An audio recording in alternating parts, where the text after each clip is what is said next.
The year is 1924, and you've recently teamed up with a group of prospectors looking to get rich off of your new gold claim. Life is hard trying to make it out in the wilderness. Yes, you could go work in a factory or out on a farm somewhere, but your heart lies in the mountains, and that is where you've decided to make your fortune. It's the most difficult work you've ever experienced, though. Long days hiking through rough, unexplored terrain, the physical labor of digging, and the mental pounding you take just to try and figure out where the gold is and if this is all worth it. Your whole group feels that way, so you suck it up and you tough it out. Your latest trip out to the cabin that you and your partners have built has definitely been a strange one. You and everybody else are regularly spooked by strange feelings of being watched. You wonder what kinds of predatory animals are out there, and you decide to never leave the cabin unless you are with someone else. It doesn't help that on top of these strange feelings, you've all heard the strangest and most peculiar sounds coming from the nearby brush, just out of sight. You regularly hear loud whistles. You occasionally hear loud, deep thumping noises. Deep in your gut you think, something is out there, something strange and unsettling. Your fears are completely validated after you and two other members of your party catch a glimpse of the most bizarre, shocking, and disturbing thing you've ever seen. An ugly, hair-covered, ape-like creature standing upright on two legs makes an attempt to hide from you behind a large pine tree. You all saw it dash for cover, and you all observe it slowly peeking out from behind the tree to get a good look at you. Before you can say anything, one of your buddies opens fire with his lever-action rifle and fires at the creature 3 times in hopes of killing it and finding out what the hell it actually is. Splinters of wood shoot everywhere, and none of you are certain if the creature was actually hit. The creature takes off and heads right down the gorge, not wasting any time to escape the gunfire. You see the creature at the bottom of the gorge running at full speed, and just before it disappears you fire 3 more shots at it.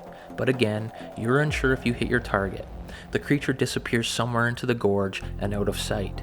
That night, you and all of the other prospectors hunker down in the cabin with all of your firearms. You decide that after the strange happenings that occurred earlier in the day, you'd pack up all your gear early in the morning and make your way out of the area. You had just seen something that you shouldn't have seen, something that shouldn't even exist. An ape man, a Sasquatch as it's more commonly known. You prepare for sleep, and just as you're about to crawl into your bed, all of your hearts stop after an incredibly loud and forceful thud vibrates the cabin walls and sends everyone into a panic mode. You all grab onto your weapons and prepare for what is going to be the longest and most terrifying night of your lives. The night that you defend your cabin from a group of angry, pissed-off Bigfoot creatures that up until this point have been nothing but a legend.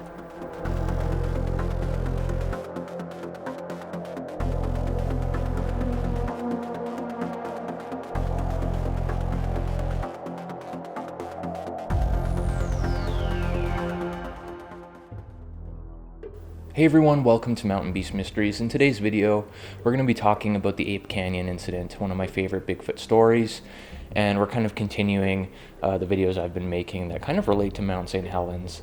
In the last video I made, we talked about Jim Carter, the skier who really mysteriously vanished in the Mount St. Helens area right there at Ape Canyon. He was never found, not a trace of him at all was found, and it coincidentally happened where this crazy incident happened back in 1924, and we're going to get into it today in detail. We're going to go over the encounter, from the words of Fred Beck himself. Fred Beck was the gentleman who, I guess, was the leader of the party who was out there prospecting in this Ape Canyon area. They had their own little cabin that they built, and while they were there, they ran into these ape-like creatures, these Sasquatch creatures, creatures that fit the description of Sasquatch perfectly.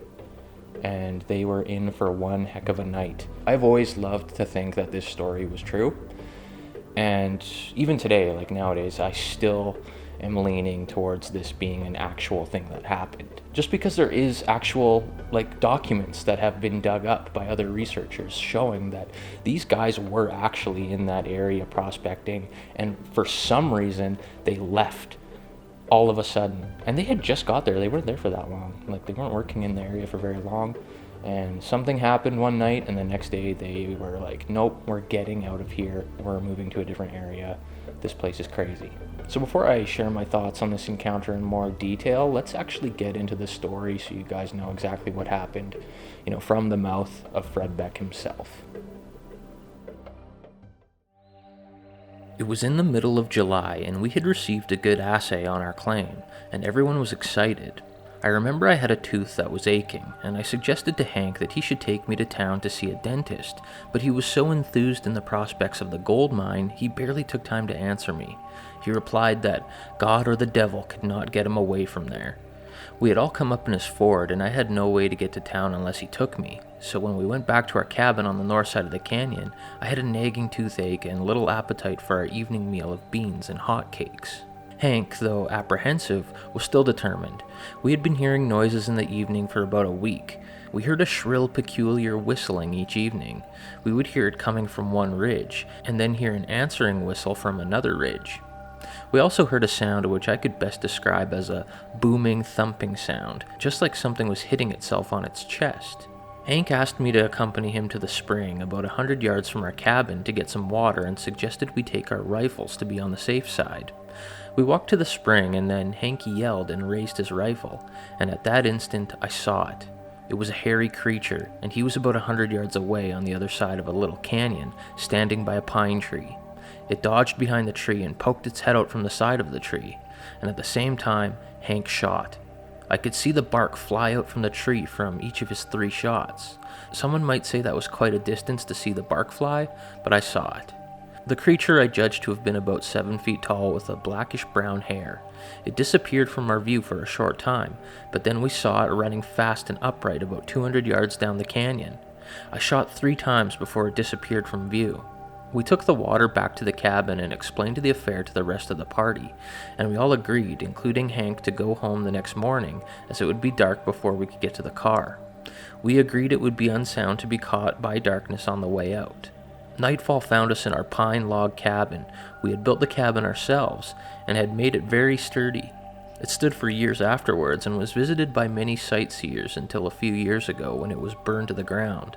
The circumstances of the fire I do not recall. In the cabin we had a long bunk bed in which 2 could sleep feet to feet, the rest of us sleeping on pine boughs on the floor. At one end of the cabin we had a fireplace fashioned out of rocks. There was no windows in the cabin, so darkness found all of us. We were more calm now. We were sitting around puffing on pipes and talking about the trip home the next day. Each of us settled down in his crude but welcomed bed and soon fell asleep. About midnight we were all awakened. Hank, who was sleeping on the floor, was yelling and kicking, but the noise that had awakened us was a tremendous thud against the cabin wall. Some of the chinking had been knocked loose from between the logs and had fell across Hank's chest. He had his rifle in his hand and was waving it back and forth as he kicked and yelled. Hank always slept with his gun nearby. It was a Remington automatic, my gun being a .30-30 Winchester, which I still have. I helped to get the chinking off of him, and he jumped to his feet. Then we heard a great commotion outside. It sounded like a great number of feet trampling and rattling over a pile of our unused shakes. We grabbed our guns. Hank squinted through the space left by the chinking. By actual count, we saw only 3 of the creatures together at one time, but it sounded like there were many, many more. This was the start of the famous attack, of which so much has been written in Washington and Oregon papers throughout the years. Most accounts tell of giant boulders being hurled against the cabin, and say some even fell through the roof, but this was not quite the case. There were very few large rocks around in that area. It is true that many smaller ones were hurled at the cabin, but they didn't break through the roof, but hit with a bang and rolled off. Some did fall through the chimney of the fireplace. Some accounts state I was hit in the head by a rock and knocked unconscious. This is not true. The only time we shot our guns that night was when the creatures were attacking our cabin. When they would quiet down for a few minutes, we would quit shooting. I told the rest of the party that maybe if they saw we were only shooting when they attacked, they might realize we were only defending ourselves. We could have had clear shots of them through the opening left by the chinking had we chosen to shoot. We did shoot, however, when they climbed up on our roof. We shot round after round through the roof. We had to brace the hewed log door with a long pole taken from the bunk bed. The creatures were pushing against it and the whole door vibrated from the impact.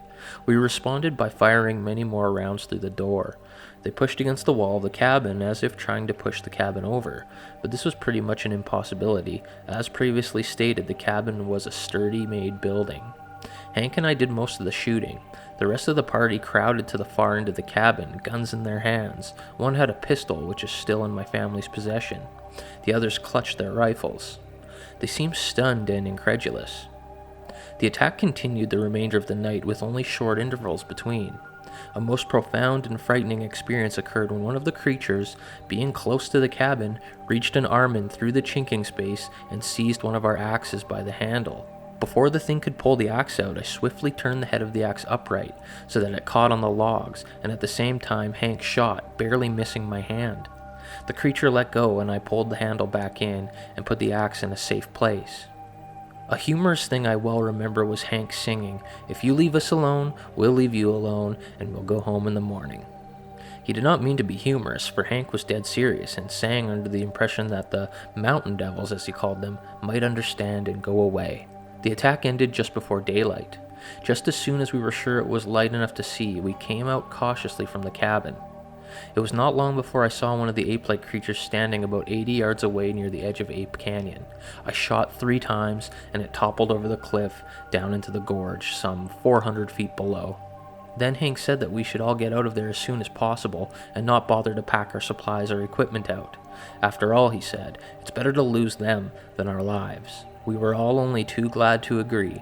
We brought out only that of which we could get into our backpacks. We left about $200 in supplies, powder, and drilling equipment behind. I tried to persuade everyone not to relate the happenings to anyone, and they agreed, but Hank soon let the cat out of the bag. We made our way to Spirit Lake, and Hank went to the ranger station. He had told the ranger earlier about the tracks, and the ranger had replied, "Let me know if you find out what they are." That was just what Hank did, to the puzzlement of the ranger. When we were back home in Kelso, Washington, he told some of his friends, and somehow the story leaked out to the papers, and the great hairy ape hunt of 1924 was on. Local reporters interviewed us. They came from Portland and Seattle. Even a big game hunter from England came asking questions, and he had a large gun with him that must have been an elephant gun. Many people flocked to the Mount St. Helens area looking for the great hairy apes or the mountain devils. I myself went back with 2 reporters and a detective from Portland, Oregon. We found large tracks, and they photographed them. We did not see any of the ape men, nor could we find the ones we had shot. So people were asking questions. Was it true? Was it just a wild tale? I can assure you it is true. That was a great ape hunt in 1924, and the last few years more and more people have reported seeing them. There is an ape hunt being revived again, and another man has written a book on the subject, and has formed a club whose purpose is to find evidence to prove what they already believe. The abominable snowmen of America do exist. A wealthy person has offered a large sum of money for anyone that could capture one alive. Sightings have been reported in Canada, Washington, Oregon, Northern California. But the purpose of this book is not only to relate my experiences, but also to bring light my knowledge about the abominable snowmen. I do not wish to embark upon an expedition, but I do wish to tell what these beings are.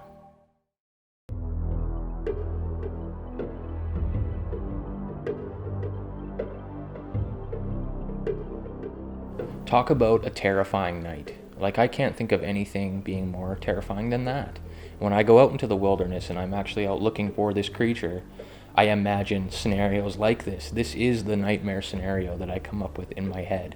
You know, when I'm sleeping in my little tent at night, my little fabric tent. These guys were barricaded inside a cabin with no windows, and these things almost got in. And they almost got these guys. Imagine something having the strength to punch the chinking out of a cabin. Like, that is pretty crazy. I don't know how durable the cabin actually was, but, you know, they said it was pretty sturdy. They built it really well. And I'm guessing that they did. So just to have the strength to do something like that, to punch a hole through the cabin's chinking and, you know, reaching in, trying to grab for stuff, grabbing for the axe, like, absolutely terrifying. These things are intelligent. They're highly intelligent. They have extreme strength.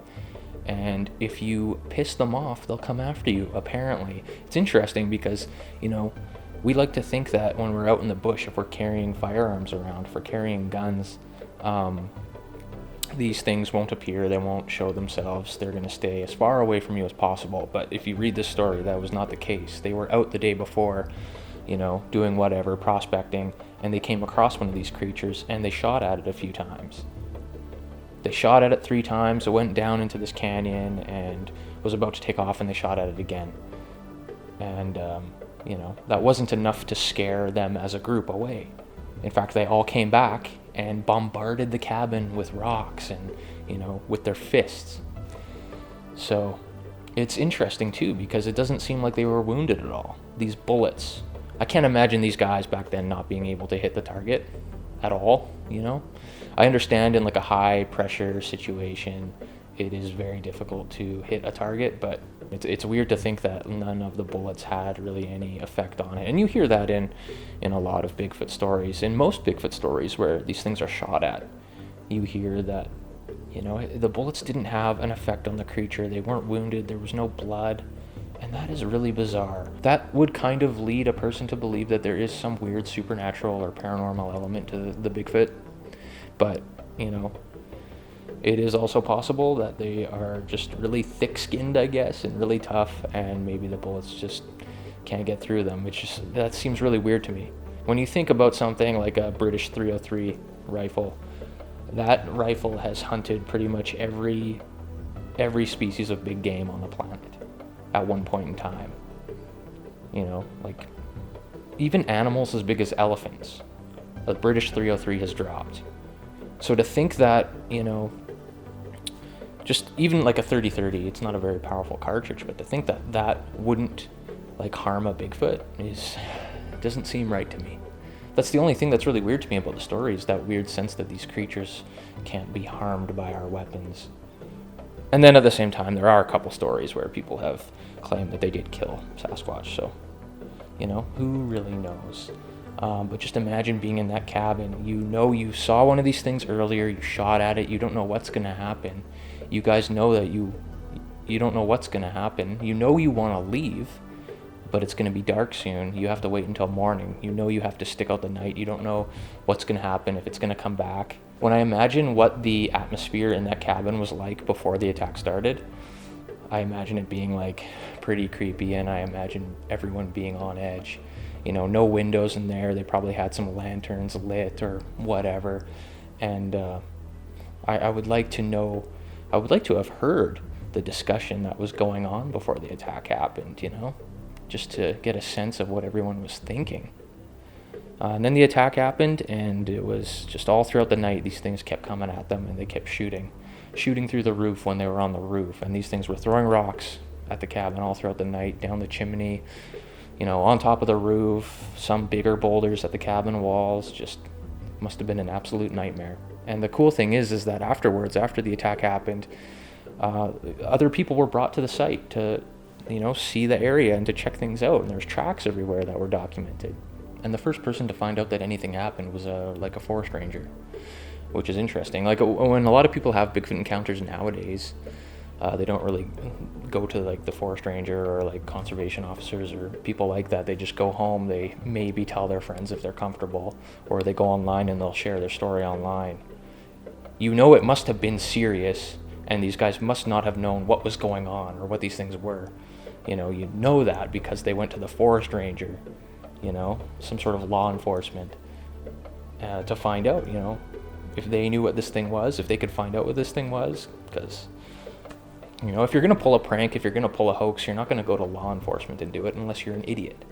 So I've always felt really good about this story. I do think it's probably a true encounter. Happened right there at Mount St. Helens, the same place where Jim Carter disappeared, the same place where the story of the Bigfoot bodies at Mount St. Helens during the eruption occurred, that, like, which I'm not sure if that is true. That sounds really far-fetched to me, but this Ape Canyon story, by far one of my most favorite Bigfoot encounters to ever, you know, come out of the world of Bigfoot.